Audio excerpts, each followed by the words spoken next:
और फ्रेंड्स आप सामान को जोहार इंगे अखिलेश किसको और पे लाइक किसको ब्लॉग्स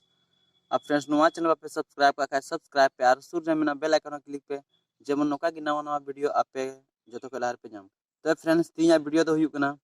जोआकिम टुडू से खोई अद फ्रेंड जोआकिम टुडू दो कमेंट कदा अबुरे नकोय दो नमा उड़ीसा बेंगल बिल बिलेव का कोई दो सिंगर कनाय उनिया ᱧᱩᱛᱩᱢ हुई कना दिनेश टुडू। द जोआकिम टुडू दो दिनेश टुडू मोबाइल नंबर लय में द जोआकिम टुडू आम एके किसकू ब्लॉग्स चैनल कमेंट लगी आमा आमा इन दिल खो इन सरहाव मिया जे आम नवा एके किसकू ब्लॉग्स चैनल अडी दो बांग लटुआ कटी गया मेनखाय आम नवा कटी चैनल केदा ओना इयते इन आमा आमा इन सरहाव मिया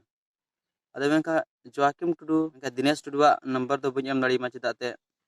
तो प्रॉब्लम हुई दाड़ी वीडियो रे लय उना एते बኝ एमोग कना। दिनेश टुडू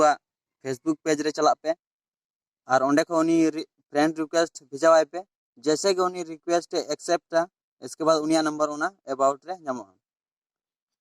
तो फ्रेंड्स नवा वीडियो नेल कते चलका पे इकौ केदा लातार रे कमेंट सेक्शन रे कमेंट कते बड़ाय चिन पे और अगर नवा के किसकू ब्लॉग चैनल बापे सब्सक्राइब का सब्सक्राइब पे और आपरे गाती गुठे शेयर पे और फ्रेंड्स आपरे गाती गुठे शेयर पे और लातार रे कमेंट सेक्शन रे कमेंट पे। तो फ्रेंड्स नवा वीडियो नेल लगी आयमा सराव सरहाव मा सनाम को जोहार।